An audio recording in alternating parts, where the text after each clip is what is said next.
നമ്മുടെ green peas കറി ഉണ്ടാക്കാൻ തുടങ്ങാം. ഇത് ഞാനൊരു 100 ഗ്രാം ഗ്രീൻ പീസാണ് എടുത്തേക്കണത്. ഇത് ഇന്നലെ രാത്രിയിൽ ഞാൻ വെള്ളത്തിലിട്ടതാണ്.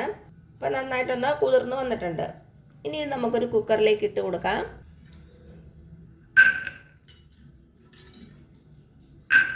ഇനി ഇതിലേക്ക് ഒരു 1/4 ടീസ്പൂൺ മഞ്ഞൾപ്പൊടി ചേർത്ത് കൊടുക്കുക. പിന്നെ കുറച്ച് ഉപ്പ്. ഇനി നമ്മുടെ ഗ്രീൻ പീസ് വേകാൻ ആവശ്യമായിട്ടുള്ള വെള്ളം ഒഴിച്ചു കൊടുക്കാം. ഇപ്പം എന്താ ഞാൻ ആവശ്യത്തിന് വെള്ളം ഒഴിച്ചു കൊടുത്തിട്ടുണ്ട്. ഇനി നമുക്ക് നമ്മുടെ കുക്കർ അടച്ചു വെച്ചിട്ട് മീഡിയം ഫ്ലെയിമിൽ 2 വിസിൽ വരുന്നവരേക്കും വേവിക്കണം. അപ്പോഴേക്കും നമ്മുടെ ഗ്രീൻ പീസ് നന്നായിട്ട് വെന്തിട്ടുണ്ടാവും. അപ്പം ഞാനിത് അടുപ്പിൽ വെച്ചിട്ട് വരാവേ. അപ്പം നമ്മുടെ ഗ്രീൻ പീസ് വേകണ സമയം കൊണ്ട് ഞാനിവിടെ ഒരു 2 സവാള ഇങ്ങനെ ചെറുതായിട്ട് കട്ട് ചെയ്ത് വെച്ചിട്ടുണ്ട്. കാരണം കുറച്ചാണ് അരിഞ്ഞേക്കണത്. 2 മീഡിയം സവാളയാണ് കേട്ടോ. പിന്നെ ഒരു ചെറിയ കഷ്ണം ഇഞ്ചി അതിങ്ങനെ ചെറുതായിട്ട് കട്ട് ചെയ്തിട്ടുണ്ട്.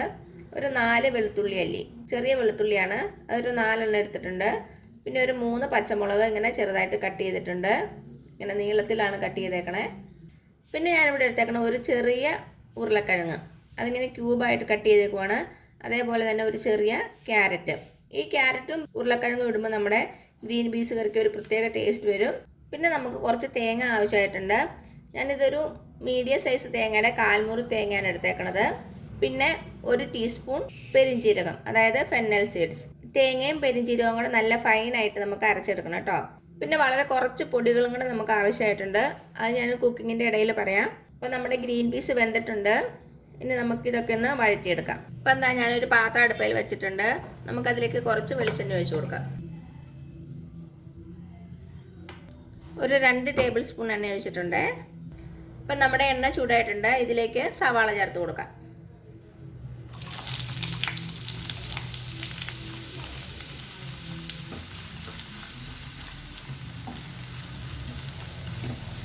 ഇതിലേക്ക് കുറച്ച് കറിവേപ്പില കൂടി ഇട്ട് കൊടുക്കാം.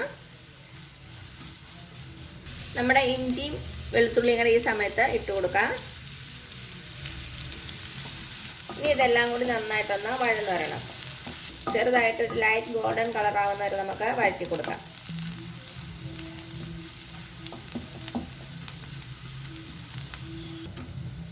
ഇപ്പം നമ്മുടെ സവാള നന്നായിട്ട് വഴന്ന് വന്നിട്ടുണ്ട്. ഇനി ഇതിലേക്ക് നമുക്ക് പൊടികൾ ചേർത്ത് കൊടുക്കാം. വളരെ കുറച്ച് പൊടികൾ മാത്രമേ ഉള്ളൂ. 1 ടേബിൾ സ്പൂൺ മല്ലിപ്പൊടി, പിന്നെ കുറച്ച് മഞ്ഞൾപ്പൊടി. ഇനി നമ്മുടെ പൊടിയുടെ പച്ചമണം മാറുന്ന വരെ ഒന്ന് ഇളക്കി കൊടുക്കാം. അപ്പം നമ്മുടെ പൊടികളുടെ പച്ചമണമൊക്കെ ഒന്ന് മാറിയിട്ടുണ്ട്. അപ്പം തീ സിമ്മിലാട്ടോ വച്ചേക്കണത്. പൊടി ഇടുമ്പോൾ തീ എപ്പോഴും സിമ്മിൽ വെക്കണം, അല്ലെങ്കിൽ നമ്മുടെ പൊടികൾ പെട്ടെന്ന് കരിഞ്ഞു പോകും. ഇനി ഇതിലേക്ക് നമ്മുടെ പച്ചമുളക് ചേർത്ത് കൊടുക്കാം. അതേപോലെ തന്നെ ക്യാരറ്റും ഉരുളക്കിഴങ്ങും.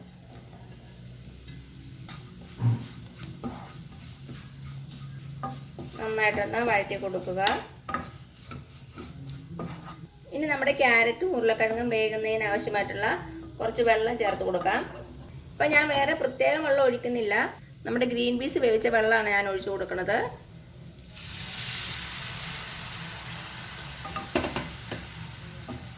ഇതിനി നന്നായിട്ടൊന്ന് തിളച്ച് വരട്ടെ.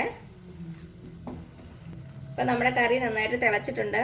ഇനി ഇത് അടച്ച് വെച്ചിട്ടൊരു 4-5 മിനിറ്റ് നമുക്ക് വേവിക്കാം. അപ്പോഴേക്കും നമ്മുടെ ക്യാരറ്റും ഉരുളക്കിഴങ്ങും നന്നായിട്ട് വെന്തിട്ടുണ്ടാവും. അപ്പോൾ ഇത് വേവട്ടെ. അത് കഴിഞ്ഞ് നമുക്ക് അരപ്പൊക്കെ ചേർത്ത് കൊടുക്കാം. ഇപ്പോൾ ഒരു 4-5 മിനിറ്റ് ആയിട്ടുണ്ട്. നമുക്കൊന്ന് തുറന്ന് നോക്കാം.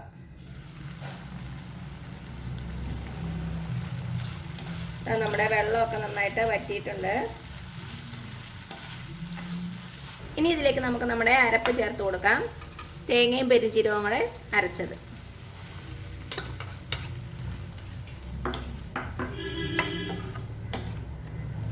നമ്മുടെ ഗ്രീൻ പീസും കൂടെ ഇതിലേക്ക് ചേർത്ത് കൊടുക്കാം.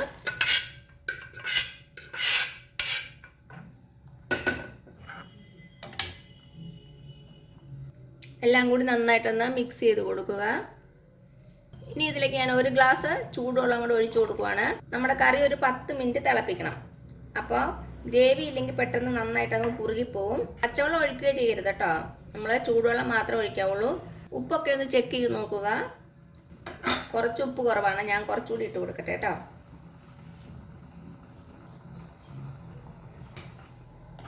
ഇപ്പം നമ്മുടെ കറി ഒന്ന് തിളച്ച് വന്നിട്ടുണ്ട്. ഇനി ചെറു തീയിലിട്ടിട്ട് ഒരു 10 മിനിറ്റ് നമുക്കൊന്ന് തിളപ്പിക്കണം. ഹൈ ഫ്ലെയിമിൽ ഇട്ടാൽ നമ്മുടെ കറി പെട്ടെന്ന് അങ്ങ് കുറുകി പോകും. അത് കാരണം ചെറിയ സിമ്മിലിട്ട് ഒരു 10 മിനിറ്റ് തിളപ്പിക്കുക. ഇപ്പം എന്താ ഒരു 10 മിനിറ്റ് ആയിട്ടുണ്ട്. നമ്മുടെ കറി ഒന്ന് നന്നായിട്ട് കുറുകി വന്നിട്ടുണ്ട്. ഒത്തിരി അങ്ങ് വല്ലാണ്ടങ്ങ് കുറുകി പോയെങ്കിൽ കുറച്ച് തിളപ്പിച്ച വെള്ളം ഒഴിച്ച് ഒന്നുകൂടി ഒന്ന് ചൂടാക്കിയാൽ മതിയേ. പച്ചവെള്ളം ഒരിക്കലും ഒഴിക്കരുത്. അപ്പം എന്താ ഇത്രയേ ഉള്ളൂ നമ്മുടെ ടേസ്റ്റി ആയിട്ടുള്ള ഗ്രീൻ പീസ് കറി. എല്ലാവരും ഒന്ന് ട്രൈ ചെയ്ത് നോക്കുക. എന്നിട്ട് അഭിപ്രായങ്ങളൊന്നും അറിയിക്കാൻ മറക്കരുത്. അപ്പോൾ ഈ വീഡിയോ ഇഷ്ടമാവുകയാണെങ്കിൽ ആ താഴെ കാണുന്ന ചുമന്ന സബ്സ്ക്രൈബ് ബട്ടണിൽ ഒന്ന് പ്രസ് ചെയ്ത് സപ്പോർട്ട് ചെയ്യണേ.